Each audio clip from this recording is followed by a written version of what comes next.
진행되고 있는데요. 우리 구호 한번 외치고 시작했으면 좋겠습니다. 여기 보이시죠? 오른쪽 편에 보이시는데 첫 번째 구호는 이겁니다.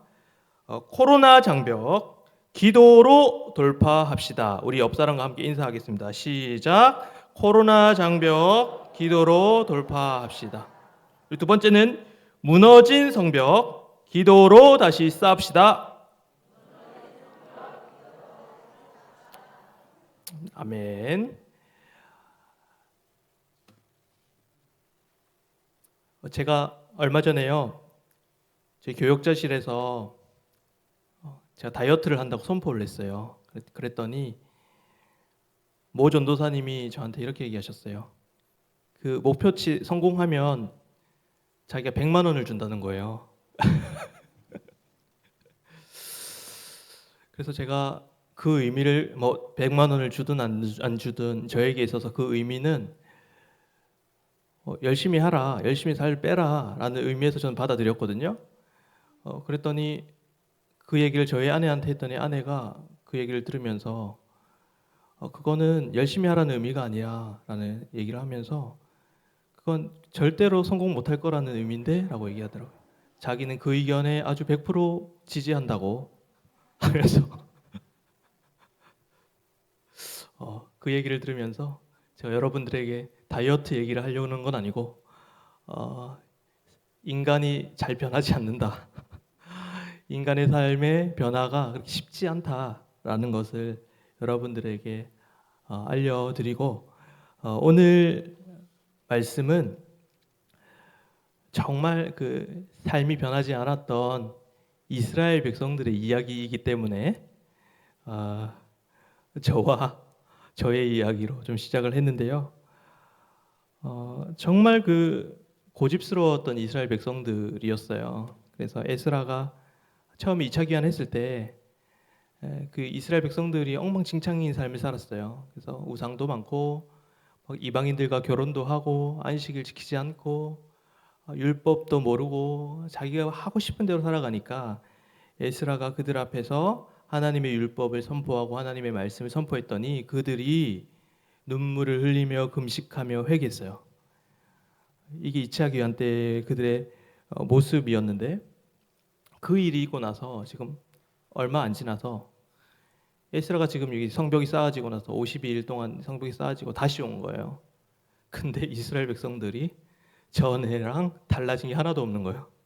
똑같이 이방인들과 통혼하고 우상 숭배하고 안식일 지켜내지 않고 이러한 문제들이 그들에 있었고 이게 또 13장에 가면 또 얼마 지나지 않거든요. 그들이 또 에스라가 율법을 선포하고 말씀을 선포하니까 또 뭐 맹세하고 내가 하나님 앞에 저주받는다 다 글 쓰고 그러면서 했는데 또 13장에 가면 또 얼마 지나지 않아서 느헤미야가 다시 바사 왕국에 갔다가 돌아오면서 왔는데 또 똑같은 거예요. 이게 우리들의 모습 아닌가 싶습니다. 우리가 항상 하나님의 자녀가 되어서 이렇게 신실함을 유지하면 좋은데 언제나 변화하지 않는 우리들의 모습, 잠깐 변한 것 같은데 또 똑같이 돌아가는 모습이 이스라엘 백성들의 모습이기도 하지만 우리들의 모습이기도 합니다. 에스라와 느헤미야가 얼마나 답답했을까요? 지도자로서. 근데 그들은 실망하지 않고 꿋꿋이 자신의 사명을 감당하는 것을 우리는 바라보게 되는데 그게 왜 그랬다고 생각을 하십니까? 바로 이 에스라와 느헤미야가 바라보았던 것은 자기의 능력도 아니었고 그 이스라엘 백성들에게 그 신실함도 아니었고 그들이 붙들었던 것은 무엇이었냐면 하나님의 언약이었습니다. 그래서 에스라와 느헤미야가 했던 말을 보면 항상 언약에 대한 이야기가 등장을 하거든요. 그래서 에스라도 언약에 대해서 이야기를 하고 느헤미야도 언약에 대해서 이야기를 해요. 그러니까 그 언약을 바라보면서 어떤 그 생각이 들었냐면 이 언약을 지키시는 분은 하나님이시지 나나 이스라엘의 신실함이 아니었다라는 것이죠. 그러니까 하나님의 주권을 바라보고 그가 사역을 감당했기 때문에 이스라엘 백성들의 그 죄악된 모습을 보고 변하지 않는 모습을 보면서 실망하지 않고 그 하나님의 신실함을 보며 사역했다라는 것이죠. 그러니까 인간의 신실함이나 인간의 능력이나 인간의 것들을 바라보는 것이 아니라 하나님의 신실함을 바라보았던 것이 바로 에스라와 느헤미야였습니다.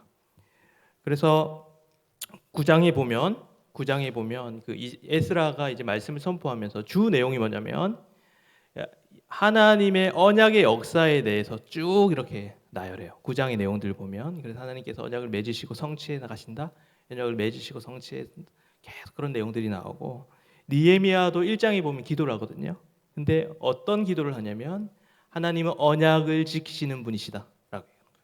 결국에는 둘 다 인간의 신실함, 나의 신실함, 백성의 신실함이 아니라 누구의 신실함을 근거로 사역을 했다는 것이죠. 하나님의 신실함을 보고 사역을 했다라는 것이죠. 그것은 우리에게도 마찬가지입니다.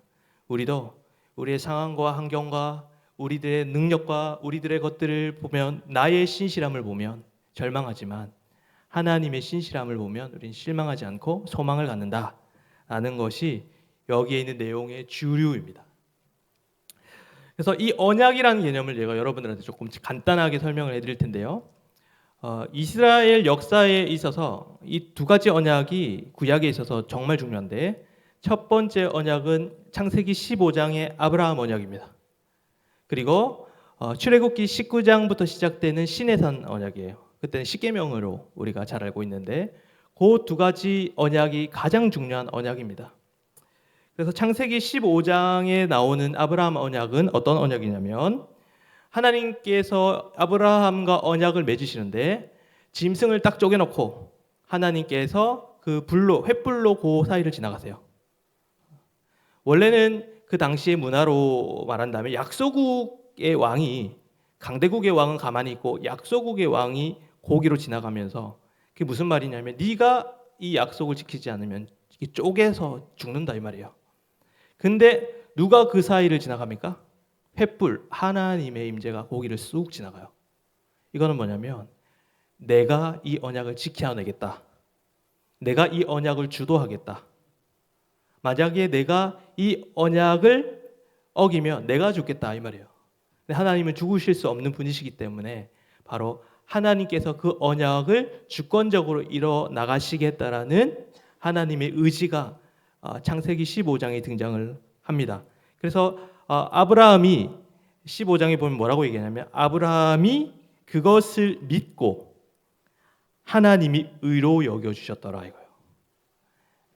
이게 사실 이신칭의잖아요, 그죠? 믿음으로 말미암아 우리가 구원을 얻는다라는 이 은혜의 복음이 이 창세기 15장부터 우리에게 울려 펴지고 있습니다.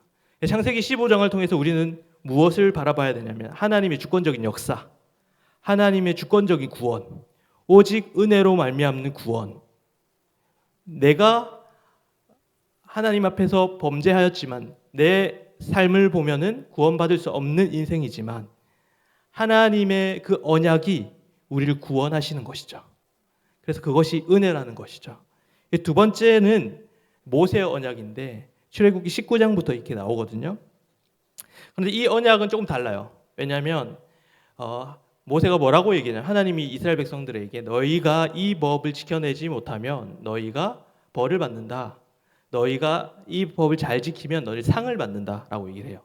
근데 이게 사실은 어떤 의미에서 심판과 구원의 의미가 아니라 이 모세의 언약은 뭐냐면 이미 아브라함 언약을 통해서 하나님의 자녀가 된 이스라엘 백성이 이제 하나님의 자녀로서 그 법을 지키며 살아가야 된다는 것이죠. 그 법을 어기면 내가 심판받고 저주받는 것이 아니라 내가 너희를 징계해서 교정해 줄게 요 말이에요. 그러니까 우리의 구원, 우리 하나님의 자녀들은 구원에서 이탈되지 아니하고 하나님께서 끝까지 지켜주신다라는 아브라함 언약과 그럼에도 불구하고 하나님의 자녀로서 우리가 하나님의 나라, 하나님의 백성으로서 어떻게 살아가야 하는지 그 법을 모세의 율법을 통해서 우리에게 주셨다라는 거예요. 모세의 율법은 우리에게 무엇을 얘기하는 거냐면 인간의 책임이에요. 그러니까 아브라함 언약은 뭐죠? 하나님의 주권과, 그리고 모세 언약은 인간의 책임을 통해서 하나님께서는 그 언약을 이루어 가신다라는 것을 우리가 바라보게 되는데, 결국에는 거기서 더 중요한 것은 뭐냐면 하나님께서 그 맨 밑바닥의 신실함으로 우리를 이끌어 가신다라는 것이 이 바로 하나님의 언약 사상입니다. 그래서 여러분이 이 두 가지의 언약을 생각하시면서 오늘 느헤미야서를 보면 훨씬 더 이해가 잘 될 것이라고 생각을 합니다. 그래서 느헤미야와 에스라가 절망하지 않을 수 있었던 것은 바로 하나님께서 그 약속을 이뤄 가실 것이라는 아브라함 언약을 통해서 우리에게 주신 약속, 하나님께서 신실하게 자신의 약속을 주권적으로 이뤄 나가실 것이라는 확신을 가지고 그 사역을 감당했기 때문에 당장 눈앞에 이스라엘 백성들이 변하지 않는 것처럼 보여도, 성벽이 무너져 있는 것처럼 보여도, 상황이 좋지 않음에도 불구하고 하나님의 신실함을 근거로 그들은 힘있게 사역을 감당할 수 있었다라는 것입니다. 그래서 에스라가 이런 하나님의 주권에 대해서 표현을 하는데, 그게 바로 하나님의 손이라는 표현을 사용해요. 그래서 에스라서 8장에 보면 하나님의 손, 하나님의 손, 이걸 두 번을 사용하면서 바로 이 주권적으로 하나님께서 이 언약을 이뤄 나가시는 하나님의 주권에 대해서 하나님의 손이라는 표현을 써서 우리에게 알려주고 있다는 것입니다. 그래서 우리가 첫 번째 언약인 우리가 하나님의 이 주권을 통해서 우리가, 그리고 그 느헤미야와 에스라가 언약을 바라보고 사역을 했다라는 점에서 우리에게 던져주는 메시지는 무엇이냐면, 우리는 상황과 우리의 환경과 우리의 감정과 우리의 실존적인 상황이 이렇게 성벽처럼, 이스라엘 성벽처럼 무너져 있는 것 같고, 우리의 영적인 상황이 이스라엘 백성들처럼 침체에 빠져 있는 상황이라고 할지라도 우리가 바라봐야 될 것은 내 상황, 우리의 능력, 우리의 것들이 아니라 뭘 바라봐야 된다는 것이죠?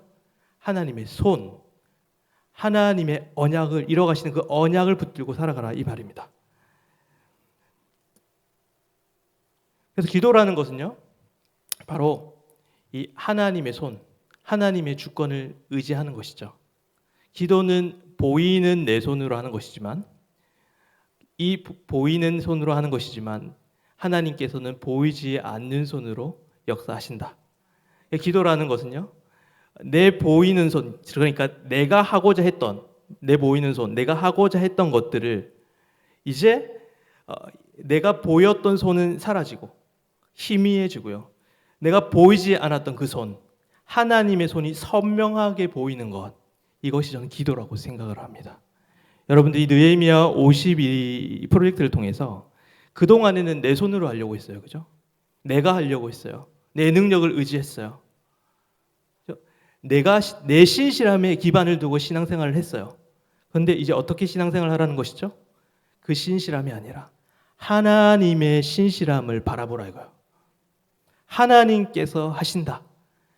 그래서 그동안에는 내 보이는 손이 엄청 커 보였는데 이제는 하나님의 손이 보이기 시작하면서 내 손은 희미해지는 것이죠.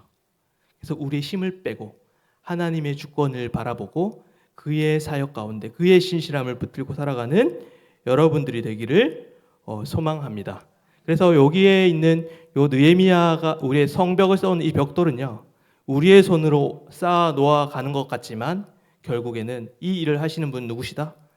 하나님이시다. 그러니까 여기에 있는 기도의 제목을 보면서 우리의 손에 주목하는 것이 아니라 하나님의 손을 바라보라, 하나님의 신실하심을 바라보라 라는 것이죠. 그래서 그것을 붙들고 기도하며 나아가시는 여러분들이 되기를 소망합니다. 그래서 이 보이지 않는 손의 개념을 그 경제학자 중에 아담 스미스라는 경제학자가 있어요. 최초의 이제 경제학을 얘기를 하시는 분이 아담 스미스인데, 이분이 이제 크리스찬이었어요. 국부론을 그 책을 보면 인간의 이기심을 얘기를 하거든요. 인간이 이기적으로 경제 활동을 해도 결국에는 그 어떤 보이지 않는 손이 이렇게 작용을 해서 그 시장이 안정화되고 시장이 괜찮아지더라. 이것을 얘기를 한 사람이 이건데, 여기서의 보이지 않는 손은 그가 스코틀랜드에 살았고 그가 신자였거든요.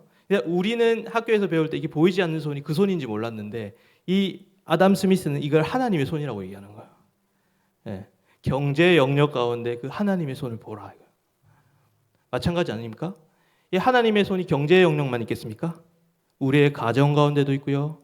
우리의 교회 가운데도 있고요. 우리의 학교 가운데도 있고요. 그 보이지 않는 하나님의 손을 선명하게 바라보는 것이 바로 올바른 신앙생활을 하는 자들의 모습이라는 것입니다. 그래서 여러분들이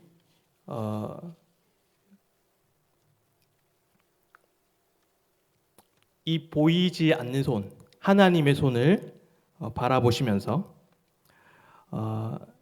우리의 성공과 실패는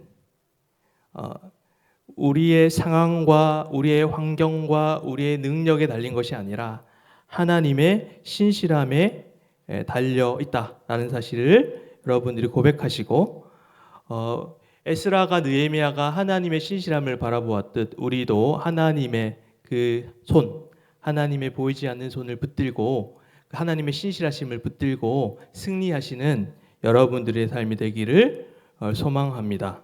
그래서 우리는 이 하나님의 손이기 때문에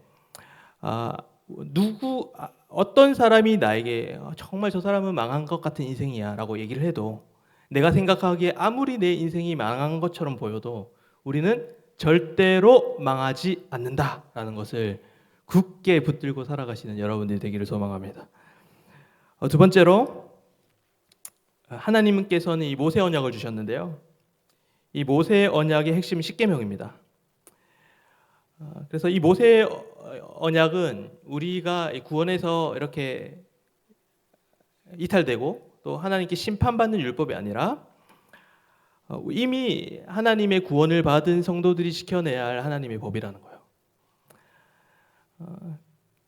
그래서 이 모세의 율법이라는 것은 하나님께서 우리를 구속하고 우리를 억압하고 우리를 노예처럼 살아가기 위해서 종속하기 위해서 만들어낸 법이 아니라 하나님 나라에서 정말 자유롭게 살아가기 위해 우리에게 주신 법이 바로 십계명이라고 하죠. 그래서 십계명은 우리를 억압하는 것이 아니라 우리를 자유케 한다 이거예요. 우리를 가장 인간답게 만들어주고 하나님 나라의 자녀로서 살아갈 수 있는 법이기 때문에 그렇다라는 것입니다. 근데 이제 죄라는 것은 결국에는 뭐냐면 우리가 그 법을 어기게 만들어요. 그 법을 이탈하게 만들고 이스라엘 백성들을 보면 하나님의 법을 떠나서 우상을 만들고 통혼을 하고 음란한 행위를 하고 안식일을 거역하는 하나님의 법을 떠난 삶을 우리에게 보여주고 있다라는 것입니다. 이스라엘 백성에게 하나님께서 구원을 주셨고 그들에게 하나님의 자녀가 되는 특권을 주셨음에도 불구하고 그들은 하나님을 실증내고 하나님을 떠난 것을 우리는 바라보게 됩니다. 이것은 에덴 동산부터 시작이 됩니다. 하나님께서 아담에게 법을 세워주셨죠. 너는 선악과를 따먹지 말라라고 하셨는데 모세가 아니라 아담은 그 선악과를 따먹게 됩니다. 선악과를 따먹은 것이 뭐가 그렇게 잘못된 죄냐? 이것은 결국에는 무엇이냐면 하나님의 법을 떠난 삶이거든요. 하나님의 법이 싫다는 얘기예요. 결국에는 선악과를 따먹었다라는 사실은 하나님에 대한 반역이고 내가 하나님 없이 살아가겠습니다라는 표현인 거예요. 이스라엘 백성들도 마찬가지예요. 이스라엘 백성들도 그렇게 하나님께서 그들을 지켜내셨고 하나님의 백성이 되게 하셨는데 그들이 통혼하고 우상 숭배하고 안식일을 지키지 않았다라는 것은 이제 그들에게 마음은 아담의 마음과 똑같은 마음이 이제 하나님 없이도 살아갈 수 있습니다. 충분히 살아갈 수 있습니다라는 것이죠. 그래서 그들의 통혼은 결국에는 이방인들과 이제 결혼하는 거잖아요. 그것을 통해서 내가 누리지 못했던 쾌락과 그리고 하나님 법을 떠나서 내가 자유롭게 살고 싶습니다라고 하는 하나님에 대한 반역이라는 것입니다. 그래서 에스라가 그래서 그들에게 다시 한번 그 하나님의 법을 선포합니다. 그러니까 그동안에 하나님의 법을 잊고 살았던 이스라엘 백성들이 그 법을 들으니까 그동안에 느끼지 못했던 그 죄에 대한 감각들이 살아나기 시작하는 것이죠. 그래서 내가 그동안에는 죄로 여기지 않았는데 에스라가 율법을 선포하니까 이제 아무렇지도 않았던 내 삶에 문제들이 생기기 시작합니다. 이제 그 죄가 보이기 시작하고 죄가 문제로 드러나기 시작했다라는 것이죠. 그래서 인간에게 있어서는 이 죄가 드러났을 때 두 가지 반응이 있습니다. 첫 번째 반응은 무엇이냐면 인간은 그 죄를 합리화시키고 그 죄를 피하려고 한다는 것입니다. 그래서 아담이 죄를 지었을 때 가장 먼저 했던 행동은 무엇이냐면 저 여자가 주어서 그랬습니다 라고 얘기하잖아요. 그것은 죄를 합리화시키는 것이죠. 또 하나님을 피해서 숨었다라는 것, 바로 죄에 대해서 피했다라는 것이죠. 그것이 바로 죄가 우리에게 주는 것입니다. 그래서 우리도 우리의 영적 상태를 확인할 때 내가 죄를 피하고 있지는 않는가, 내가 죄를 합리화시키고 있지 않는가에 대해서 늘 생각해야 한다는 것입니다. 가타리 펠릭스라는 사상가가 있어요. 이 사상가가 이 분자혁명이라는 책을 썼는데요. 그 동안에는 이 정치가 항상 이제 큰 이데올로기의 싸움이었다면 이 가타리 펠릭스는 그런 싸움이 아니라 아주 각 개인의 개인적인 이슈들을 가지고 와서 그 정책화시키고 제도화를 시키려고 하는 것이죠. 그래서 아주 자신의 사소한 것들을 제도화시키는 분자혁명을 일으켰는데 그것을 통해서 이제 큰 구조를 무너뜨리려고 하는 거예요. 그러니까 가장 기본적인 것들을 공격을 해서 그것을 바꿔서 큰 구조를 바꾼다라는 그 혁명, 그게 분자혁명인데 이게 바로 오늘날의 그 레즈비언, 게이, 양성애자, 트랜스젠더, 퀴어 축제와 같은 이 성에 대한 부분들을 이야기하는 것이죠. 그래서 이 가타리 펠릭스는 인간의 죄를 어떻게 해요? 그거를 합리화시키려고 법도 만들고 그걸 구조화시키고 하나님께서 세워놓으신 선한 구조들을 해체시키려고 하는 그 죄악들을 범하는데 이러한 모습이 바로 이스라엘 백성들의 모습이었다라는 거예요.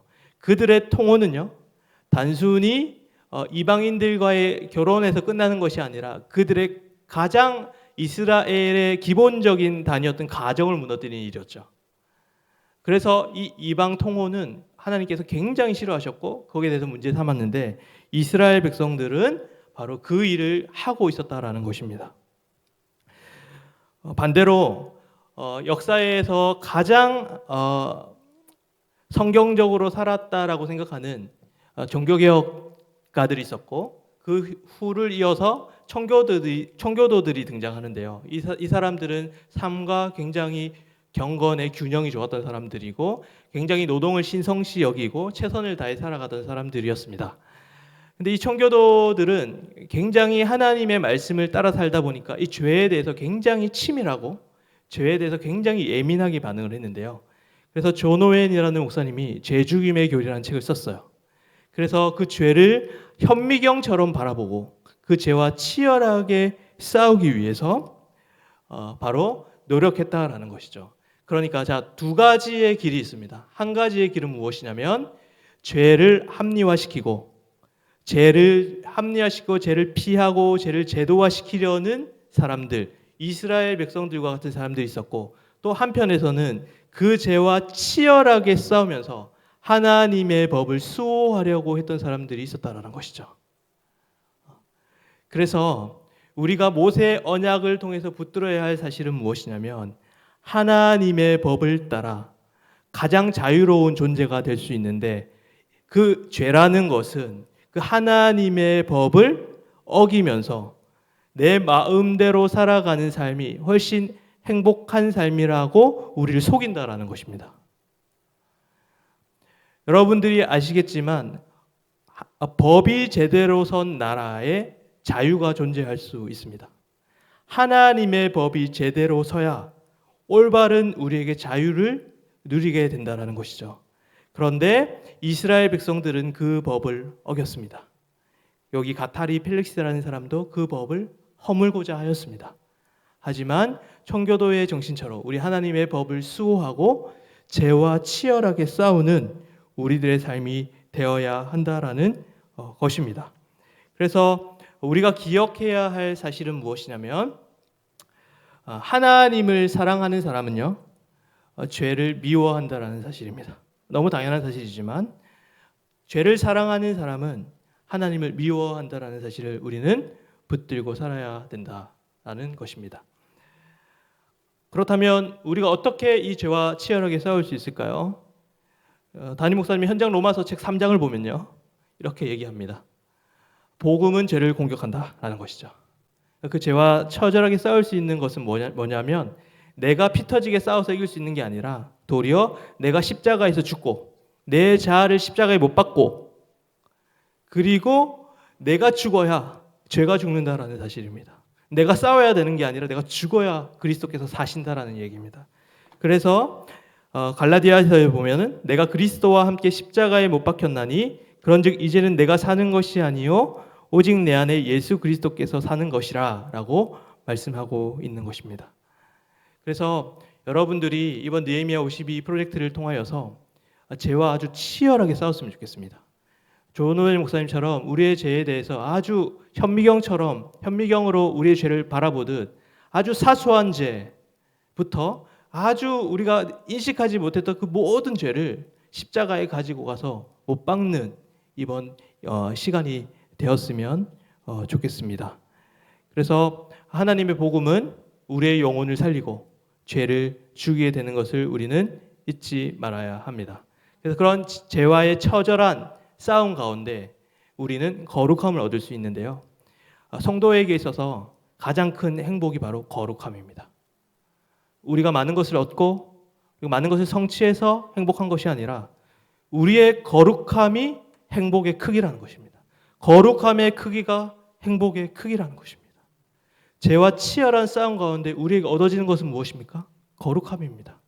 그럴 때 우리는 힘들고 지치고 슬프고 괴로운 것이 아니라 더 행복하고 하나님을 사랑하게 된다라는 것입니다. 그래서 여러분들이 이 싸움을 통해서 그 거룩함을 통해 정말 진정한 행복을 누리시는 여러분들이 되기를 소망합니다. 말씀을 맺겠습니다. 제가 처음에 내가 변화할 수 있습니까? 라는 질문의 답은 이것입니다. 나는 변화할 수 없지만 하나님이 일하십니다. 내 손은 나를 변화시킬 수 없지만 하나님의 못 박힌 손이 우리를 변화시키십니다.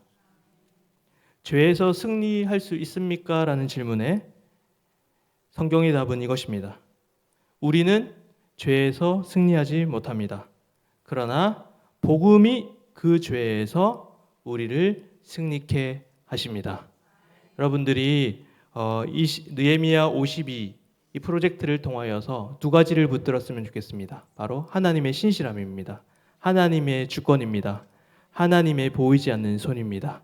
기도는 우리의 보이는 손으로 하지만 일하시는 것은 하나님의 보이지 않는 손이라는 사실을 잊지 마시고 우리에게 있는 아직도 많은 수많은 남아있는 죄들이 있습니다.